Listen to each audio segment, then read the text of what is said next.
الله يا ربي يا الله. إن الحمد لله نحمده ونصلي ونسلم على رسوله الكريم أما بعد.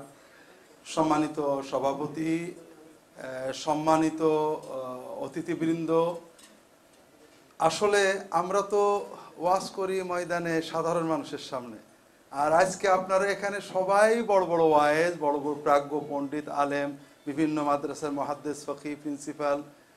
কাজেই আমি যে কথাগুলো বলবো আমার মনে হয় আপনারা সবাই এগুলো আমার চেয়েও ভালো জানেন। তা আমার আর্টিকেলটা এই ছোট্ট বইটার ভিতরে আছে, আপনারা দেখতে পাচ্ছেন। এটা 21 পৃষ্ঠা থেকে শুরু হয়েছে, উম্মতের ঐক্য ও ঐক্যের দাওয়াত। এখানে প্রথমে যে বিষয়গুলো, এগুলো প্রায় আমরা সকলেই জানি। সেটা হলো ঐক্য খুব ভালো জিনিস, অনৈক্য খারাপ, সবাই জানি। এজন্য এই বিষয়ে আমি কোনো বিস্তারিত বলবো না। আমার প্রবন্ধে লিখেছি, আপনারা এটা পড়লে এ বিষয়ে আমার কিছু মতামত পাবেন। তবে এক্ষেত্রে প্রথমেই আমি যেটা আপনাদের দৃষ্টি আকর্ষণ করছি সেটা হলো ঐক্য এবং বিভক্তি।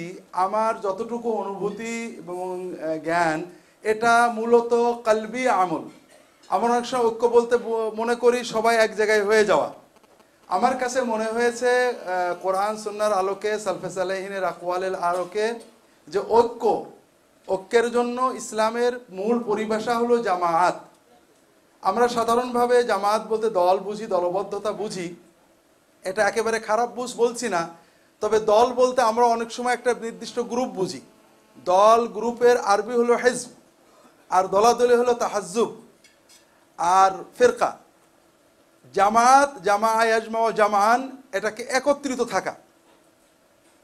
কাজেই ঐক্যের ব্যাপারে ইসলামের সবচেয়ে বেশি ব্যবহৃত পরিভাষাটা হলো জামাত। তাওহীদ, ওয়াহদা এগুলো আছে কম বেশি, তবে জামাত শব্দটাই কোরআন এবং সুন্নায় ঐক্য বোঝাতে ব্যবহার করা হয়েছে বেশি। এবং এটা একটা ফরজ ইবাদত। যেহেতু আপনারা সবাই উসুলবিদ, যে আল আমরুল উজুব, আল্লাহ যেহেতু আমর করেছেন, কাজে এটা ওয়াজিব। আর ওয়াজিবটা হলো ঐক্যবদ্ধ থাকা। তো ঐক্যবদ্ধ থাকা বলতে আমরা দুটো ভুল বুঝি মনে হয় আমার কাছে। এই দুটো ভুল বোঝাটা আমি আলোচনা করব, বাকিটা আপনারা কোরআনের আয়াত হাদিস দেখে নেবেন।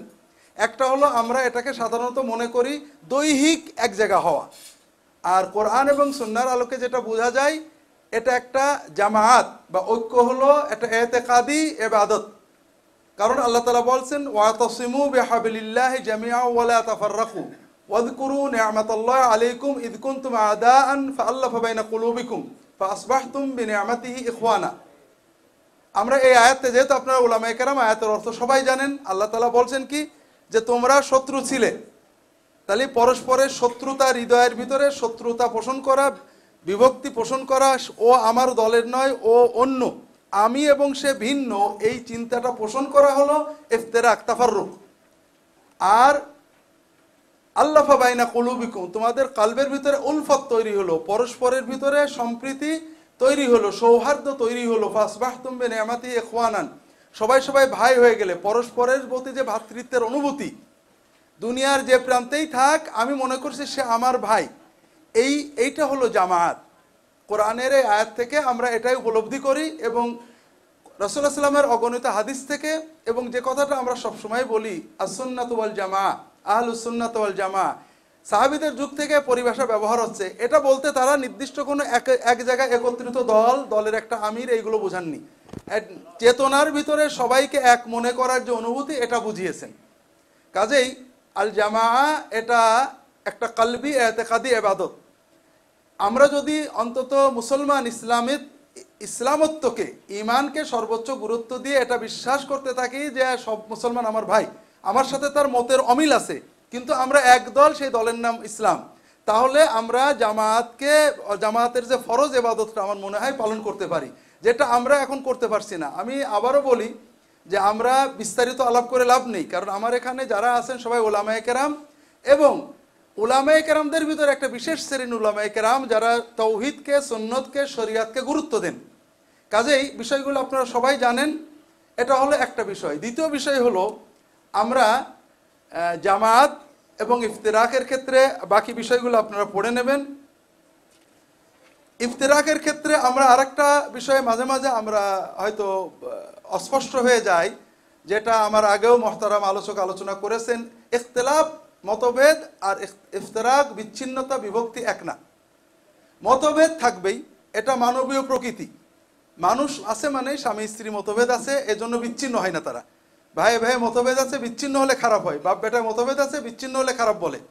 মতভেদ মানবীয় প্রকৃতি, কাজেই মতভেদ নিন্দনীয় নয়, কখনো নন্দনীয় হতে পারে। আর বিচ্ছিন্নতা মতভেদের ভিত্তিতে আমি ওর থেকে আলাদা, এই বিচ্ছিন্নতা হলো সর্বাবস্থায় হারাম এবং নিন্দনীয়। আল্লাহ তাআলা কোরআন কারিমে নিষেধ করেছেন, এটা কাফেরদের আলামত বলেছেন, ওয়ালা তাকুনু মিনাল মুশরিকিন আল্লাযীনা ফাররাকু দীনাহুম ওয়া কানু শিয়ান। আর আমরা এখানে দিনটাকে ভেঙে ভেঙে টুকরো টুকরো করতে করতে করতে করতে অনেক দূরে চলে যাচ্ছি।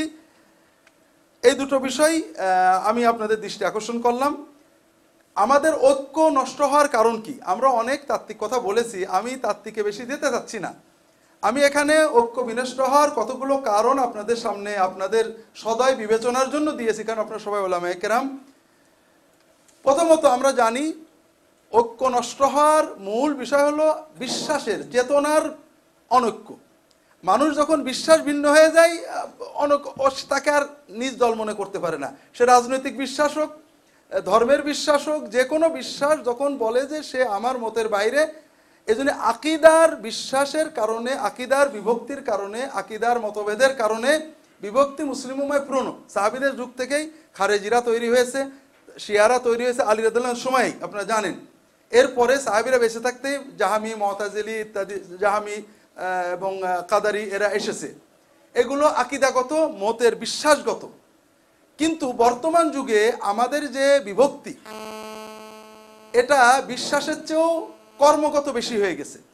এক্ষেত্রে আমি আপনাদের দৃষ্টি আকর্ষণ করছি, আপনারা পাবেন যে আমাদের বিভক্তি বেশি হওয়ার কারণ হলো যে আমরা সাহাবীদের মানহাজ পদ্ধতি পরিত্যাগ করেছি। আমরা যদি সাহাবীদের পদ্ধতি থাকতাম, রাসূলুল্লাহ সাল্লাল্লাহু আলাইহি ওয়াসাল্লাম এবং সাহাবীদের যুগেও মতভেদ, অর্থাৎ আমলগত মতভেদ ছিল, আকিদাগত বিভক্তি ছিল। বিভক্তির ক্ষেত্রে সাহাবীদের আমরা যেটা দেখি, জামাত মানে কি, আমরা এখানে সবাই একটা জামাত, এখান থেকে 10 জন লোক আলাদা হয়ে গেলেন, তারা একটা ফিরকা হয়ে গেলেন, হেজব হয়ে গেলেন।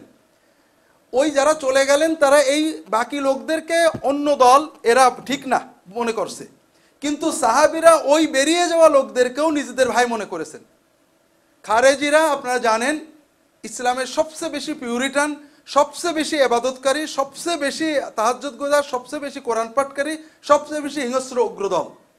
তারা ইসলাম কায়েমের নামে সাহাবীদেরকে হত্যা করেছে, সাহাবীদের লড়াই করেছে, সাহাবীদের সন্তানদেরকে মেরেছে, নির্বিচারে মানুষ মেরেছে। সাহাবীরা যুদ্ধের ময়দান ছাড়া তাদের বিরুদ্ধে কিছুই বলেননি, তাদেরকে কাফেরও বলেননি, তাদেরকে বলেছেন তারা আত্মপূজায় গোমরাহ হয়ে গিয়েছে। এর চেয়ে বেশি বলেননি, তাদের পিছনে নামাজ পড়েছেন, তাদের সাথে নামাজ পড়েছেন। অর্থাৎ ওরা আমাদেরই ভাই, ওরা ভুল করেছে, ফিরিয়ে আনতে পারি কিনা, ওরা আমরা আলাদা, এই চিন্তা সাহাবীরা করেছেন। আমি অন্তত এরকম দেখতে পাচ্ছি না। দ্বিতীয় হলো ফিকহি মতভেদ। আমি আপনাদের এখানে আরেকটা বিষয় এনেছি পরে, সেটা আগেই আমি বলে রাখি। সেটা হলো আমরা আজকাল যেটা দেখতে পাচ্ছি, বিভক্তি নিয়ে অনেক কথা আমরা বলছি, ঐক্য নষ্ট হচ্ছে কেন? আমরা বইয়ে পড়তাম আহলুস সুন্নাত ওয়াল জামাত, সুন্নত মানে রাসূলুল্লাহর সুন্নত, জামাত মানে ঐক্য। এর বিপরীতে সবসময় মাশায়েখরা আছেন, ব্যবহার করেন আহলুল বিদআত ওয়াল ইফতিরাক অথবা আহলুল বিদআত ওয়াল ফুরকা। তার মানে যারা বেদাতপন্থী তারা দলাদলি করে। বর্তমানে আমরা বাংলাদেশে 2 ধরনের ইসলাম পাওয়া যায়। এক ধরনের ইসলামে সেখানে কোনো হানাহানি মারামারি নেই, পর্দার কথা নেই, হালালের কথা নেই, হারামের কথা নেই, মদের কথা নেই। ধরেন আমি একটা খানকার খলিফা, ফুরফুরা খানকা মনে করেন, আরেকজন একটা খানকা আছে, একটা মাজার আছে, একটা দরগা আছে, একটা দরবার আছে, সেখানে হিন্দু, মুসলমান, বৌদ্ধ, খ্রিস্টান সবাই যাচ্ছেন, সেখানে দোয়া নিয়ে চলে আসছেন। কারোর পর্দা আছে না নেই তারা বলবেন না, সুদ খান কিনা তারা বলবেন না। এই ধরনের মুসলমান বাংলাদেশে অভাব নেই, আপনাদের জানা আছে আশা করি। এরা অনেক, আপনারা বলেছেন শায়েখ কেন্দ্রিক বিভক্তি, এদের অনেক শায়েখ আছে, মারামারি করে না। এক শায়েখ আর এক শায়েখের বিরুদ্ধে বলে না, এক দল আর এক দলের বিরুদ্ধে বলে না। অন্তত বাংলাদেশে শতাধিক গৌসে আজম আছে, প্রত্যেকে বিশ্বাস করে তার হুজুর একমাত্র গৌসে আজম, কিন্তু এক গৌসে আজম আর গৌসের বিরুদ্ধে বলে না। শতাধিক মুজাদ্দিদে জামান আছে, প্রত্যেকে বলে আমার হুজুর একমাত্র মুজাদ্দিদ জামান, কিন্তু এক হুজুর আর এক হুজুরের বিরুদ্ধে বলে না। বলে না যে তোরা কাফের হয়ে গেছিস, আমার মুজাদ্দিদ মানিস, এটা বলে না। কিন্তু এর বিপরীতে যে মুসলমানেরা, যে আউলামে কেরাম ধার্মিক প্র্যাকটিসিং মুসলমান যারা শরিয়াতকে গুরুত্ব দেন, নামাজ পড়েন এবং কেউ না পড়লে মনে ব্যথা পান, কোরআন পড়েন না পড়লে ব্যথা পান, শরিয়া পালন না হলে ব্যথা লাগে, এই ধরনের তাওহীদ সুন্নাহ এবং শরিয়াতকে গুরুত্ব দেন, পালনে মতভেদ থাকতে পারে, এই ধরনের মুসলমানদের মারামারি, হানাহানি, প্রান্তিকতা আমার তো মনে হয় সব সীমা ছাড়িয়ে গিয়েছে। এখন একটু আগে আমরা ভাই বোধহয় বলছিলেন নিরাপত্তা, নামাজ পড়ো না, নামাজ পড়লে মরার ভয় আছে, কারণ আমিন আর জোরে আমিন আসছে মারামারি হয়ে যাবে। আমার আলমডাঙ্গা, বিশ্বাস করেন ভাই, আমাদের ঝিনাইদহের পাশে আলমডাঙ্গা, সেখানে আমিন জোরে আর আসতে বলা নিয়ে মারামারি হয়ে মানুষ একজন শহীদ হয়েছেন, অবশ্য জাহান্নামে যাবেন, কারণ আপনারা জানেন যে ইদাল তাকাল মুসলিমান বেসাইফাইহিমা ফালকাতে ওয়াল মাকতুল কালামা ফিন্নার। এখন আমার কথা হলো, আহলুস সুন্নাতে ওয়াল জামা যারা ঐক্য এবং সুন্নতের দাবি করছি, তারা কেন এত বিভক্ত? আর যারা আমরা বলছি ওরা বেদাতি, ওরা আহলুল বিদআত ওয়াল ইফতিরাক, দলাদলি করে, ওরা কেন বিভক্ত নয়? তার মানে আমরা সাহাবীদের মানহাজ পদ্ধতিটা ত্যাগ করেছি। সাহাবীরা বেদাতিদেরকে আকিদায়, চেতনায়, বিশ্বাসে যারা ভুল করেছেন, তাদের ভুল বললেও নিজেদের মনে করতেন, ওরা মুসলমান, আমাদের ভাই, ভুল করে সরে গেছে। আর ফিকহি ব্যাপারে শত মতভেদ সাহাবীদের যুগে ছিল। আপনারা সবাই উলামায়ে কেরাম মুসান্নাফাতগুলো পড়ে দেখেন, সাহাবীগণ, তাবিঈনগণ এমন বিষয়ে মতভেদ করেছেন আমরা কল্পনাই করতে পারি না। কিন্তু এই মতভেদের কারণে কেউ কাউকে খারাপ বলেননি। তাদের মানহাজ আমি কি পেয়েছি আমরা পড়তে, যে তারা বলেছেন এইটা আমার দলিল, এমনকি ওরটা বাতিল, এই কথাটাও সাহাবী তাবেঈনরা বলেননি। আমি এই দলিল পেয়েছি, এইটা আমল করি। এখন আমরা যেটা করেছি, আমরা আকীদার বিষয়ে তো মানুষকে খারাপ বলছি, এমনকি আকীদার বিষয়ে কাফের বলার পাশাপাশি ফিকহি বিষয়ে, ছোট ছোট বিষয়ে, যেটা আকীদার হয়তো মৌলিক বিষয় নয়, আমি এখানে লিখেছি আকীদার জুজইয়াতকে কুল্লিয়াত বানাচ্ছি আমরা, এবং আকীদার বিষয় নয় যেগুলো ফিকহের বিষয়, সেগুলোকেও আকীদার বিষয় বানিয়ে ফেলছি এবং বিভক্তি বাড়িয়ে দিচ্ছি। আমার ধারণা মতে, আমার চিন্তা মতে যেটুকু বুঝেছি, আহলুস সুন্নাত ওয়াল জামাত হলো ইনক্লুসিভ। আমরা সবাই আহলুস সুন্নাত ওয়াল জামাত, সব মুসলমান আহলুস সুন্নাত ওয়াল জামাত। কেউ যদি ঘোষণা দিয়ে বেরিয়ে যায়, বেরিয়ে গেল। আর আমরা এখন বর্তমানে হয়েছি এক্সক্লুসিভ, কেউ না, শুধু আমি আর তুমি, আর কেউ ঢুকতে পারবে না। তো এখানে তো জামাত হলো না। এজন্য ঐক্যের চিন্তাটা হবে ইনক্লুসিভ, প্রত্যেক মানুষই আমার সাথে, আমরা সব মুসলমান ভাই, মতের অমিল আছে, এটা স্বাভাবিক, কিন্তু সে আমার বেদল নয়। এরপরে যে বিষয়গুলো আমার কাছে মনে হয়েছে আমাদের বিভক্তি তৈরি করছে, বিশেষ করে শরিয়া ভালোবাসা মানুষদের ভিতরে, দাওয়া পদ্ধতির মতভেদ। আমরা নিজের জীবনে ইসলাম পালনের পাশাপাশি অন্যের জীবনে ইসলামের আহ্বান জানাতে যে বিভিন্ন পদ্ধতি হয়েছে, আপনারা সবাই জানেন। কেউ খানকার মাধ্যমে, কেউ ময়দানি দাওয়াতের মাধ্যমে, কেউ রাজনীতির মাধ্যমে, কেউ টিভি মাধ্যমে দাওয়াত দিচ্ছেন। এখন প্রত্যেক গ্রুপ নিজের পদ্ধতিটাকে শুধু পদ্ধতি আর বলছেন, এটাকেই দিন মনে করছেন এবং অন্যদেরকে বেদল মনে করছেন। এইরকম চেতনা ব্যাপক বেড়ে গেছে। আর একটা বিষয় বিভক্তি তৈরি করছে, সেটা হলো সমালোচনায় ইসলামী আদব লঙ্ঘন। এটা আমি বিস্তারিত লিখেছি, আপনারা পড়বেন, জানি না আপনাদের দ্বিমত থাকতে পারে, জানাবেন। সেটা হলো ভাইরা, আমরা কর্মের সমালোচনা আর মুমিনের সমালোচনার ভিতরে মোটেও পার্থক্য করছি না। যেখানে কোরআনে আল্লাহ তাআলা বলেছেন, ইয়া আইয়ুহাল্লাযিনা আমানু লা ইয়াসখার কওমুম মিন কওমিন আসা ইয়াকুনু খায়রাম মিনহুম ওয়ালা নিসাউম মিন নিসাইন ওয়ালা তালমিজু আনফুসাকুম ওয়ালা তানাবাযু বিল আলকাব ইত্যাদিগুলো আপনারা সবাই উলামায়ে কেরাম, এগুলো আপনারা ওয়াজ করেন, আমিও হয়তো মাঝে মাঝে করি। কিন্তু এগুলো কি সাধারণ মানুষকে বলার জন্য না আমার জীবনে, আমাদের আলেমদের জীবনে বাস্তবায়নের জন্য? আল্লাহ বলছেন, ওয়াজতানিবু কাসীরাম মিনায-যন্নি ইন্না বা'দায-যন্নি ইসমুন। আমরা যখনই একজন আলেম আরেকজন আলেমের বিরুদ্ধে মতামত প্রকাশ করছি, তখন সরাসরি তার অন্তরে চলে যাচ্ছি।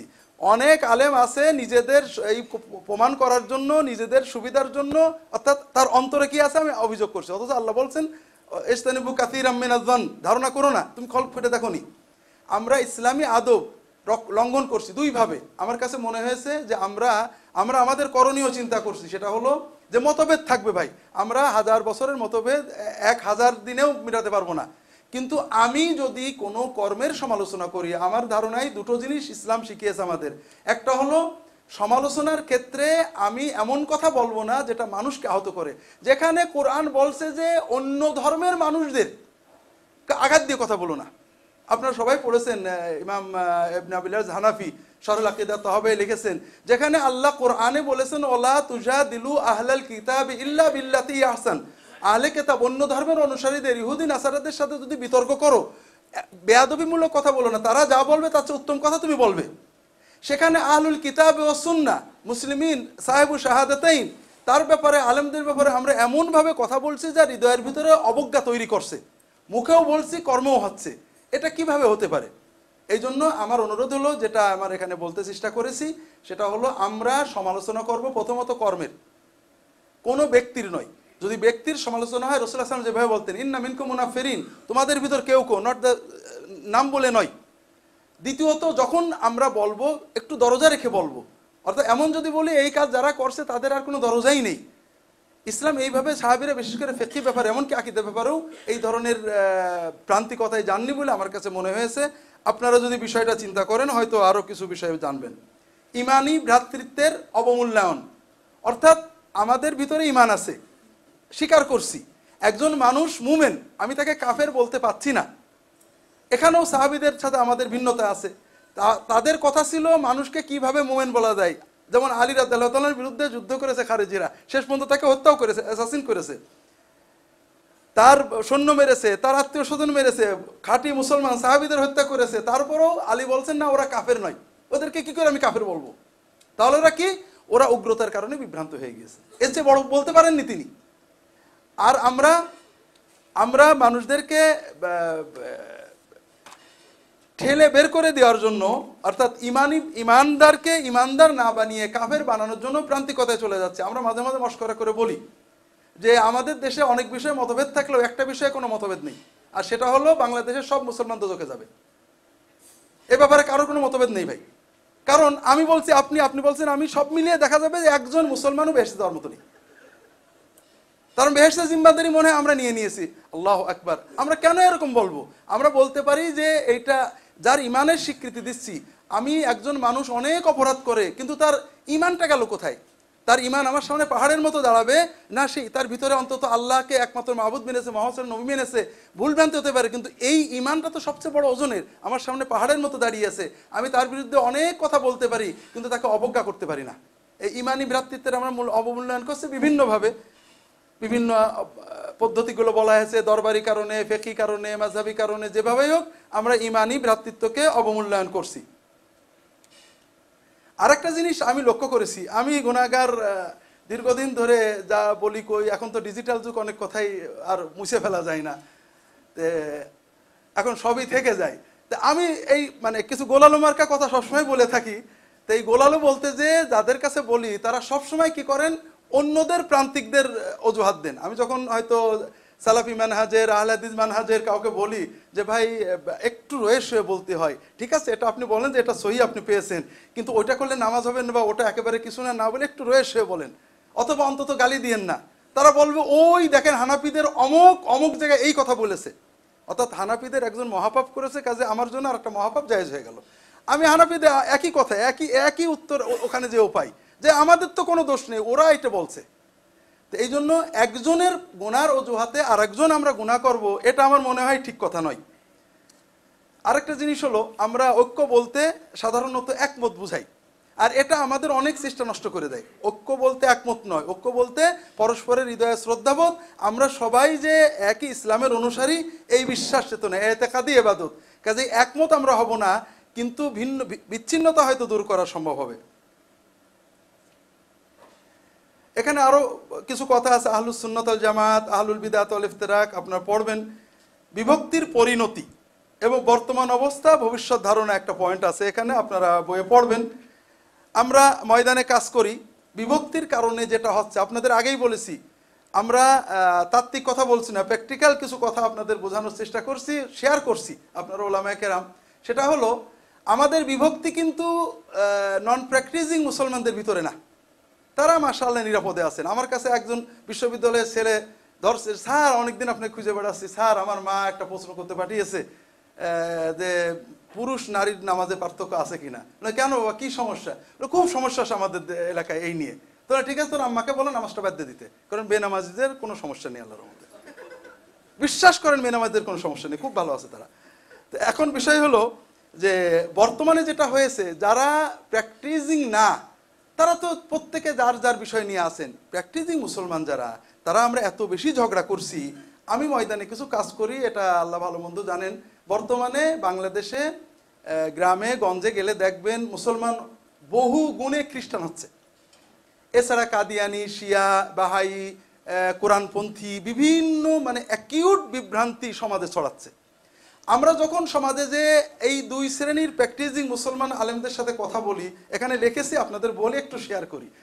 যখন আমরা বলি যে ভাই তোমার গ্রামে 20 জন 25 জন 50 জন খ্রিস্টান হয়ে গেছে অথবা এইরকম হয়ে গেছে, চলো যাই ওদেরকে দাওয়াত দিই, তোমরা ঝগড়া থামাও, আমিন জোরে আসতে যে যা বলে বলুক না, আমিন মোটে বাদ দিক, তোমরা চলো ওইখানে যাই। এক গ্রুপ বলে শোনেন এসব কথা আপনিও ওদের দলের, কারণ আহলে হাদিস ফিতনা খ্রিস্টান ফিতনার চেয়েও বড় ফিতনা। খ্রিস্টান হইলে এক ঘুরে করে ফেরত আনা যাবে, আহলে হাদিস হলে আর কোনদিন ভালো হয় না। আগে আহলে হাদিস ফিতনা ঠেকাই, তারপরে খ্রিস্টান ফিতনা দেখাবো। এরপরে আরেক গ্রুপ, এখন মাঠের খেয়ে গেলাম আরেক গ্রুপের কাছে। আরেক গ্রুপ বলছে দেখেন ওই যে বেনামাজি হানাফি, ওরা তো আদৌ মুশরিক, ওরা ইসলাম নামের কলঙ্ক, ওরা খ্রিস্টান হয়েছে ভালো আসছে, আমরা ইসলামটা পবিত্র হবে, ওসব বাদ দেন, আমরা সহি কথা বলবো যত গোলমালাই হোক। এখন বিষয় হলো, এটা হলো প্রথম পরিণতি। বাস্তবে আপনারা ময়দানে গ্রামে গঞ্জে গেলে দেখবেন নগ্নতা, অশ্লীলতা, বেহায়াপনা, হারাম, পারিবারিক অবক্ষয় এত ছড়িয়েছে যেটা চিন্তা করা যায় না। এর সাথে ধর্মান্তর তো আছেই। আমরা দিনী ওয়াজ মাহফিলে দাওয়াতে অধিকাংশ ক্ষেত্রে প্রায় 90% দাওয়াত হচ্ছে এই ছোট ছোট ইখতিলাফি বিষয়ে। একজন ওয়াইজে মিলাদের পক্ষে বলছেন, আরেকজন মিলাদের বিপক্ষে। ওই গ্রামে হাজার হাজার বেনামাজি আছে, এগুলো নিয়ে কথা হয় না। মানুষের পারিবারিক বাঁধন ছিঁড়ে গেছে, পারিবারিক হিংস্র বাড়তে, তালাক বেড়ে গেছে, হারাম বেড়ে গেছে, এগুলো নিয়ে কথা হয় না। মানুষ বিনা চিকিৎসায় মারা যাচ্ছে, এগুলো নিয়ে কথা হয় না। আবার আমরা কেউ যে মানে মাযহাবের পক্ষে, কেউ যে মাযহাবের বিরুদ্ধে বলছি ঘন্টার পর ঘন্টা জমজমাট, কিন্তু এগুলো নিয়ে কথা হচ্ছে না। এর ফলে ভিতরে ভিতরে অবক্ষয়, ধর্মান্তর ব্যাপক বেড়ে যাচ্ছে। এটা বাড়তে থাকলে আসলে মনে হয় না যে আমাদের কারোর জন্য ভালো হবে। আরেকটা জিনিস, আমরা আকিদা তাহাবিয়া ইমাম তাহাবি বলছিলেন যে আহলুল উলামা সালাফে মিনাস সাবিকিন আহলুল হাদিস ওয়াল আসার ওয়া আহলুল ফিকহ ওয়ান নাযার নহসিনু যান্না ফিহিম ইলা, যারা সালফে সালিহিন উলামায়ে কেরাম, আহলে হাদিস এবং আসার, আহলে ফিকহ এবং নাযার, সবাইকে আমরা ভালোবাসি, তাদের ব্যাপারে ভালো ধারণা পোষণ করি। এই কথাটার ব্যাখ্যায় আমাদের শেখ আব্দুল আজিজ আল শেখ লিখছিলেন যে ইসলাম আসছে সাহাবীদের থেকে, এজন্য সাহাবীদের ব্যাপারে খারাপ ধারণা আসলে ইসলাম পাওয়া যায় না, কারণ কোরআন তো তারা দিয়েছেন, হাদিস তারা দিয়েছেন। ঠিক তেমনই উলামায়ে কেরামের মাধ্যমে মানুষ ইসলাম জানে। আলেমদের প্রতি শ্রদ্ধাবোধ হৃদয়ের গভীরে নিটুট বাংলাদেশের মুসলমানদের। যত মিডিয়া বলেন, এনজিও বলেন, যতই আলেমদের খারাপ বলা হোক, নাটকে দাড়িওয়ালা হুজুরদেরকে খারাপ চিত্র করা হোক, আলেমদের প্রতি শ্রদ্ধাবোধ কিন্তু কমে না। কিন্তু যখন একজন আলেম আরেকজন আলেমের বিরুদ্ধে, আমরা বলেই চলেছি, বিশেষ করে মিডিয়ার যুগে, বিশ্বাস করেন ভাইরা, এখন আমাদের সকলের ওয়াজ এক জায়গায় জমা হয়ে আছে, যেটার নাম ইন্টারনেট। আমি দীর্ঘ না করে ফেলি, আমাদের সকলের ওয়াজ এক জায়গায় জমা হয়ে আছে ইন্টারনেটে। আমার যেটা ধারণা হয়েছে, আমাদের বাংলাদেশের মাত্র 15-20% মানুষ প্র্যাকটিসিং, যারা নামাজ কালাম পড়েন, বা এরা কোনো না কোনো দলের অনুসরণ করেন, কেউ আহলে হাদিস, কেউ হানাফি, কেউ ফুরফুরা, কেউ চরমনাই, কেউ শর্ষিনা ইত্যাদি।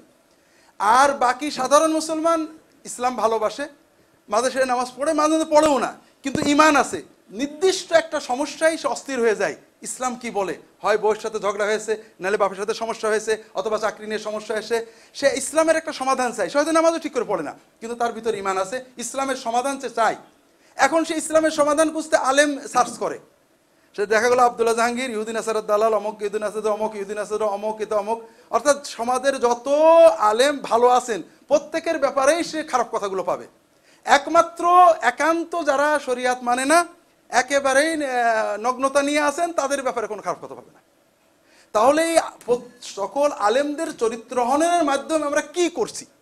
প্রত্যেকের আলেমের নাম ধরে নাম ধরে নাম ধরে নাম ধরে, দল গ্রুপের নাম ধরে নাম ধরে নাম ধরে আমরা যেটা করছি, এটাতে ইসলামের জড় কেটে যাচ্ছে।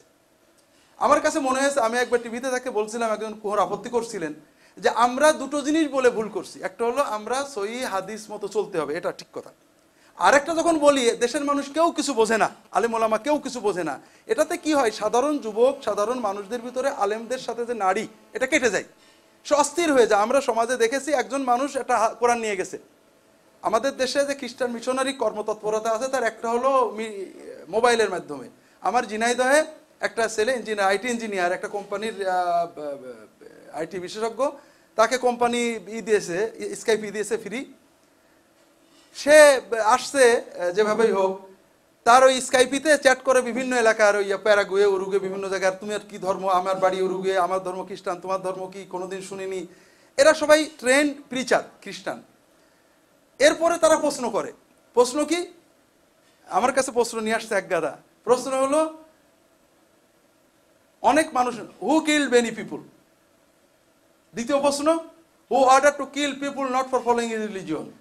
এরকম অনেক প্রশ্ন আছে। এখন আপনি ওর দর কেটে দিয়েছেন, আলেমরা ভালো না, ও কোরআন পড়ে দেখছে, তাই তো কোরআনে তো যুদ্ধের কথা আছে, তাই তো মোহাম্মদ সাল্লাহ সাল্লাম তো যুদ্ধ করেছেন, তো ও কার কাছে যে সমাধান নেবে। যাই হোক, আমি তাকে বললাম যে তোমার দুটো প্রশ্নের উত্তর আমি নিজে দিয়ে দেব, তুমি তাকে মেল করে দাও, এরপরে রেসপন্স দেখো। তা প্রথম প্রশ্ন, যেহেতু আপনাদের মনে প্রশ্ন বলে ফেলেছি, হয়তো প্রশ্নটা আপনাদের মনে দাগ কাটবে, হু কিল্ড মেনি পিপুল। তা আমি উত্তরে লিখলাম, God of the Old Testament killed millions of innocent people according to the Bible. And according to the Bible, Jesus Christ is God of the Old Testament. So he killed many people. বাইবেলে পুরাতন নিয়মের যিনি ঈশ্বর, যাকে ঈশ্বর বলা হয়েছে, তিনি মিলিয়নস অফ ইনোসেন্ট পিপুল কে হত্যা করেছেন বলে বাইবেলই বলেছে, নির্বিচারে। আর যেহেতু খ্রিস্টান বিশ্বাস অনুযায়ী যীশু খ্রিস্ট পুরাতন নিয়মের ঈশ্বর, জিহোবা, কাজেই তিনি সবচেয়ে বেশি মানুষ হত্যা করেছেন। আমি 2 পৃষ্ঠার কোটেশন দিয়েছি বাইবেল থেকে বিভিন্ন। দ্বিতীয়টা লেখছি, who order to kill people, Jesus Christ order to kill people for not following him. এটা লুক আছে, লুকের 17 অধ্যায় আছে, those mine enemy that would not I reign upon them, bring them here and slay them before me. যারা আমার রাজত্ব পছন্দ করে না, তাদের আমার সামনে এনে আমার সামনে জবাই করো। এরপর আরো কোটেশন দিছি, এটা কারোর উপর আক্রমণ উদ্দেশ্য নয়। উদ্দেশ্য হলো যে এই যে একতরফা বিভিন্ন অপপ্রচার চলছে, এটার জন্য তার মনে যখন প্রশ্ন জাগে, ও যাবে কার কাছে? আব্দুল্লাহ জাহাঙ্গীর ইহুদিন আসারার দল, ডক্টর জাকির নাইক ইহুদিন আসারার দল, ডক্টর সাইফুল্লাহ ইহুদিন আসারার দল, কাজী ইব্রাহিম ইহুদিন আসার দল, শাহুল্লাহ ইহুদিন আসারার দালাল। ও যাবে কার কাছে? তাহলে উত্তরটা কোথায় পাবো? তো আস্তে আস্তে অন্য দলে বিভ্রান্ত হয়ে যাবে। এই জন্য আলেমদের ব্যাপারে আমার অনুরোধ হলো, আমরা সমালোচনা করি কর্মের, ব্যক্তির নয়। এটা আমি মাঝে মাঝে আমার সাধারণ মানুষদের, ওলামায়ে কেরামদের জন্য নয়, সাধারণ মানুষদের জন্য আমি উদাহরণ দিই যে একটা নাপাক দ্রব্য নাপাক, কিন্তু ওই নাপাক দ্রব্যটা যদি জগের পানিতে যায়, পানি পুরোটাই নাপাক, কিন্তু ওটা যদি পুকুরে ফেলে দেওয়া হয়, পুকুরের সব পানি নাপাক হয় না। একটা কর্ম বেদাত হতে পারে, হারাম হতে পারে। একটা মানুষ যদি শুধু এই কর্মটা করে, সে গুনাহগার হতে পারে, কিন্তু একজন আলেম, দিনের দায়ী, ইজতিহাদি ভুলের কারণে ওই কর্ম করেছেন, এই এক কর্মওয়ালা আর ওই অনেক কর্মের ভিতরে এক কর্ম, এটা এক হতে পারে না। এই জন্য আমাদের আলেমদের, দায়ীদের সমালোচনা করার ক্ষেত্রে খুবই সচেতন হওয়া দরকার বলে আমি মনে করি। আর বিভক্তির পরিণতি হিসেবে আমাদের জন্য যেটা, আমি হানাহানির কথা আপনার বলেছি, মারামারি শুরু হয়েছে রমজান আসলে 8 টাকাত 20 টাকাত নিয়ে তারা মারামারি শুরু হয়ে যায়। এজন্য গত রমজানে আমি একটা বক্তব্য বলছিলাম, কিছু মজার কথা, কেউ মাইন্ড করবেন না। আমি বলছিলাম যে ভাই, সৌদি আরবের আলেমদের ইমান খুব দুর্বল, আর আমি সৌদি আরবে থেকে দুর্বল ইমান হয়ে গেছি। কারণ সৌদি আরবে 8 টাকাত না তারাবি হয় ব্যাপক, 20 টাকাত কোনো কোনো মসজিদে, রিয়াদেও কোনো কোনো মসজিদে হয়। 8 টাকাও তো চলে, 20 টাকাও তো চলে। কেউ কারোর বিরুদ্ধে চ্যালেঞ্জও করে না, কেউ কারোর বিরুদ্ধে ফতোয়াও দেয় না, কেউ কারোর খারাপও বলে না। সর্বোচ্চ গোল আলু মার্কা আর্টিকেল লেখে যে দলিল কোরআন সুন্নাহর আলোকে এইটা উত্তম, কেউ বলে এইটা উত্তম। তো এইরকম দুর্বল ইমান আমরাও হয়ে গেছি।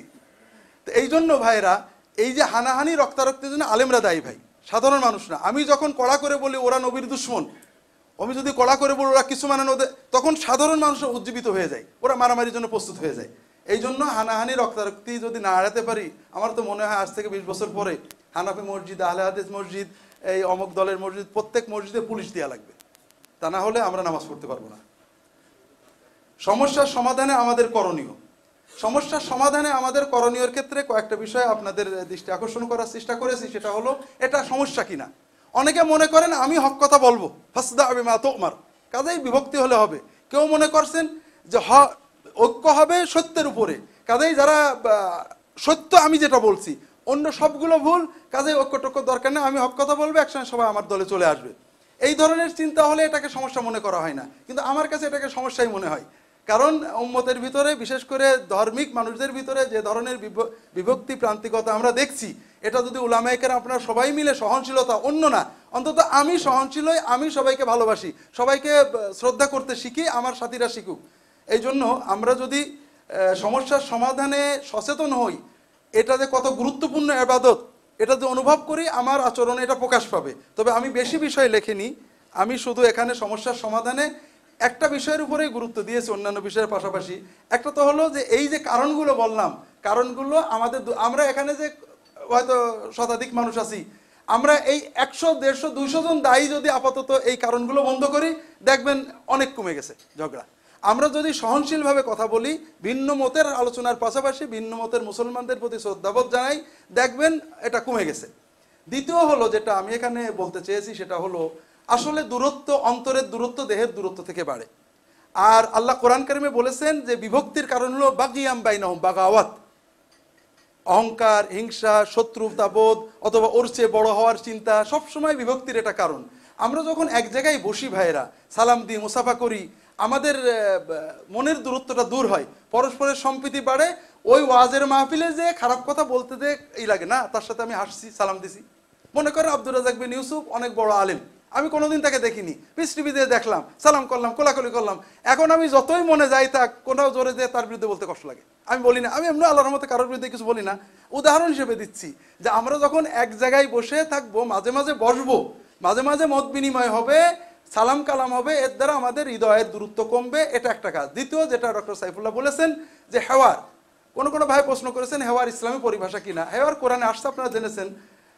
তবে এটা হেওয়ার বলি অথবা মুনাজারা বলি, মুনাজারা বা জেদাল এটা ইসলামের সাহাবীদের যুগে ছিল না। আপনারা জানেন মুতাজিলিরা ক্ষমতায় আসার আগে এই যে আমরা এখন বাহাস নামে বিতর্ক করি, এক দল এক মত নিই, আরেক দল আরেক মত নিয়ে প্রত্যেকে নিজের মত জয়ী করার চেষ্টা করি, এটা ইমাম গাজালিও বিস্তারিত লিখেছেন। মুতাজিলিরা আসার পরে ইসলামের কুরুনে সালাসা আরবা যাওয়ার পর থেকে এটা আসছে। ইসলামে যেটা আছে সেটা হলো হেওয়ার বললে ভালো বোঝা যায় যে প্রত্যেকেই আমরা আলোচনার মাধ্যমে একটা সত্যে পৌঁছানোর চেষ্টা করি। যদি একমত নাও হতে পারি, পরস্পরের শ্রদ্ধাবোধ থাকবে। এখন যদি আমি ডক্টর সাইফুল্লাহকে বলবো এবং আপনারা এখানে যারা আছেন সবাই, যদি আমরা নির্দিষ্ট কিছু বিষয়, একটা ছোট্ট বিষয়, ছোট হোক, বিশ্বাস করেন ভাইরা, বাংলাদেশের একটা বিষয়ে যদি বাংলাদেশের বিভিন্ন মতের 10 জন আলেমের সিগনেচার করে একটা মত যায়, সমাজের লক্ষ লক্ষ যুবক উজ্জীবিত হবে, না মুসলমানরা আলেমরা অন্তত একটা বিষয় একমত হয়েছে।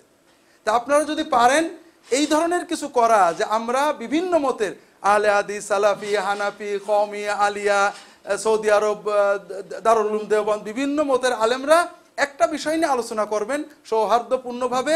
একমত হলে আলহামদুলিল্লাহ, দ্বিমত হলে লিখবেন যে এই বিষয়ে আমরা দ্বিমত করলাম। এই যে এক জায়গায় বসে দ্বিমত করলাম, এটাও উম্মতের জন্য অনেক কল্যাণকর বিষয় হবে। আমি সবাইকে এ ব্যাপারে আহ্বান জানাচ্ছি। আমাদের যারা, বিশেষ করে ডক্টর সাইফুল্লাহ আমাদের সৌদি ইউনিভার্সিটি অ্যালামনাই অ্যাসোসিয়েশনের সভাপতি হিসেবে তাকে অনুরোধ করব আমাদের সকলের পক্ষ থেকে, এবং যেহেতু সৌদি এমবেসি আলহামদুলিল্লাহ আমাদের এই ধরনের ভালো কাজে সাপোর্ট দান করেন, আমরা তাদেরকে শুকরিয়া জানাই, তাদের জন্য আল্লাহর কাছে দোয়া করি। আমি আশা করব এই ধরনের কোনো হেওয়ার বা কোনো ইজতেমার ব্যবস্থা যদি করতে পারেন, এটা আমাদের জন্য অত্যন্ত উপকারী হবে। আমি আর দীর্ঘ করছি না, আমার কথা মোটামুটি শেষ করে ফেলছি। আপনাদের কোনো মুদাখালাত মানে প্রশ্ন নয়, আপনাদের সমালোচনা বা সংযোজন থাকলে আপনারা বলবেন। আল্লাহু আ'লাম।